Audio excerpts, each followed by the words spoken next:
Bismillahirrahmanirrahim. Assalamualaikum warahmatullahi wabarakatuh. Nama Rika Ariyanti, NIM 1913039, Prodi Agroteknologi kelas B, semester 2. Adapun materi yang saya akan jelaskan yaitu 3 materi, yaitu 1. Metabolisme, dan kedua metabolisme lemak, ketiga uji lemak pada makanan. Materi pertama yaitu metabolisme. Metabolisme berasal dari bahasa Yunani, yaitu perubahan, di mana diartikan metabolisme yaitu seluruh reaksi kimia yang terjadi di dalam tubuh. Kemudian proses metabolisme ada 3, yaitu metabolisme karbohidrat, metabolisme protein, dan metabolisme lemak. Kemudian adapun fungsi dari metabolisme yaitu 1. Pengganti sel jaringan yang rusak. Kemudian kedua respirasi pada jaringan tubuh. Kemudian yang ketiga, pertumbuhan jaringan pada tubuh. Kemudian macam-macam metabolisme. Macam-macam metabolisme ada 2, yaitu 1. Katabolisme, di mana katabolisme adalah proses penguraian senyawa organik kompleks menjadi senyawa sederhana, di mana tahapan-tahapan katabolisme ada 4, yaitu 1. Glikolisis. Glikolisis terjadi pada sitoplasma, di mana pada glikolisis substratnya yaitu glukosa, dan dengan hasil 2 ATP, 2 NADH, dan 2 asam pirufat. Tahapan selanjutnya yaitu dekarboksilasi oksidatif, di mana proses ini atau tahapan ini terjadi di dalam mitokondria dengan substrat asam pirufat, dan hasil dari dekarboksilasi oksidatif yaitu asetil CoA. Dan selanjutnya tahapan yang ketiga yaitu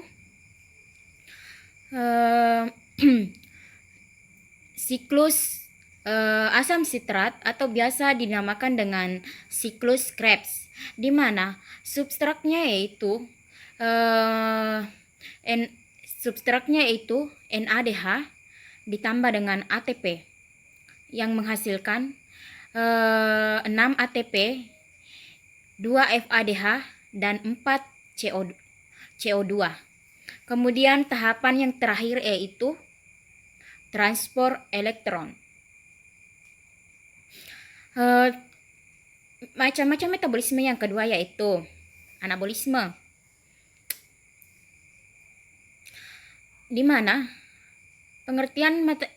pengertian anabolisme yaitu penyusunan senyawa organik sederhana menjadi senyawa organik kompleks.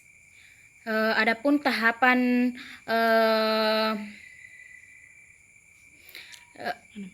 anabolisme yaitu 1. Produksi prekursor seperti monosakarida, nukleotida, dan asam amino. Tahapan yang kedua yaitu aktivasi senyawa tersebut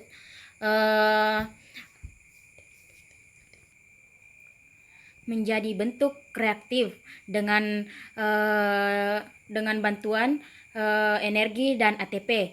Kemudian yang ketiga yaitu penggabungan prekursor tersebut menjadi senyawa-senyawa kompleks seperti protein, polisakarida, dan lemak. Materi yang kedua yaitu metabolisme lemak. Adapun kita ketahui metabolisme adalah seluruh reaksi kimia yang terjadi di dalam tubuh makhluk hidup. Kemudian lemak. Lemak adalah ether asam lemak dan gliserin, di mana lemak tidak dapat larut dalam air, tetapi lemak dapat larut di dalam zat pelarut seperti 1. Ether, 2. Kloroform, dan ketiga benzena. Adapun fungsi lemak yaitu 1. Sebagai penyusun struktur membran sel. Kedua, sebagai cadangan energi. Ketiga, sebagai hormon. Dan yang keempat, sebagai vitamin bersama protein. Adapun jenis-jenis lemak ada 3, yaitu 1. Lemak berdasarkan sumbernya, yaitu hewani dan nabati. Kedua, lemak berdasarkan struktur kimianya, yaitu 1. Sederhana, 2. Campuran, dan ketiga derivat. Kemudian yang ketiga yaitu lemak berdasarkan ikatan kimianya, yaitu 1. Lemak jenuh, dan yang kedua lemak tak jenuh. Adapun proses metabolisme lemak, di mana di dalam mulut gigi bekerja menghancurkan dan menghaluskan makanan, dan pada lidah terdapat enzim lipase yang bekerja menghaluskan atau memecah lemak menjadi molekul yang sederhana. Kemudian tahapan atau fase metabolisme lemak ada 3, yaitu 1. Beta fosfolirasi, yaitu beta oksidasi, yaitu perubahan asetil CoA, di mana asetil CoA terdiri atas 2 atom C. Dan yang kedua yaitu fosfolirasi. Yang kedua yaitu siklus Krebs, di mana pengambilan asetil CoA terjadi di sitoplasma, dan pengambilannya dilakukan oleh oksaloasetat. Kemudian yang ketiga yaitu fosfolirasi oksidatif, di mana tahapan ini adalah tahapan yang paling terakhir yang menghasilkan di mana diubahnya NADH menjadi ATP. Baik, adapun materi yang ketiga yaitu uji lemak pada makanan, di mana di sini saya uji lemaknya itu menggunakan kertas buram atau kertas seperti ini, dan alat-alat yang kita gunakan yaitu 1. Lidi. Lidi ini digunakan sebagai alat untuk meratakan bahan di atas kertas, dan kertas ini sebagai alat untuk mendeteksi adanya lemak. Kemudian adapun bahan-bahan yang saya gunakan yaitu kecap, dan kedua mentega, dan yang ketiga minyak. Langkah pertama yaitu kita ambil minyak, tiriskan di atas kertas seperti ini, dan kita ratakan seperti ini, dan selanjutnya itu kita ambil mentega. Kita letakkan di atas kertas dan ratakan.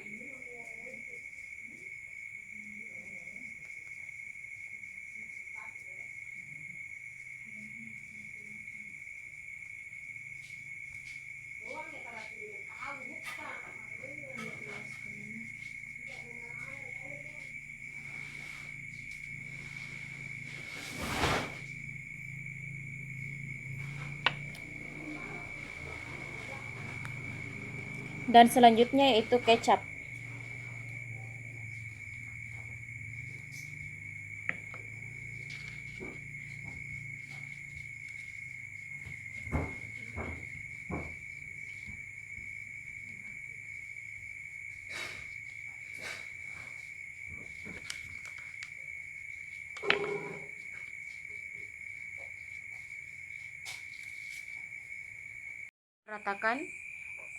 Ratakan dan ratakan.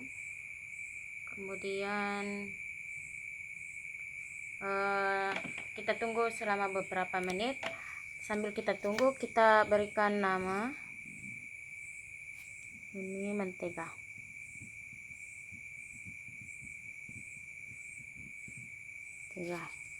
Kemudian ini minyak.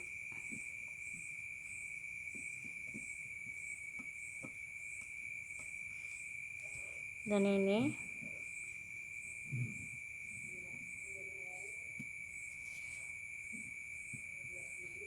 kecap.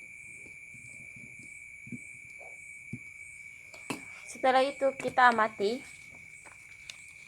bagaimana hasilnya. Jika terdapat bayangan transparan pada bahan tersebut, berarti bahan tersebut mengandung lemak. Seperti minyak mengandung lemak, mentega, dan kecap, berarti semua bahan ini mengandung, berarti bahan-bahan ini mengandung lemak.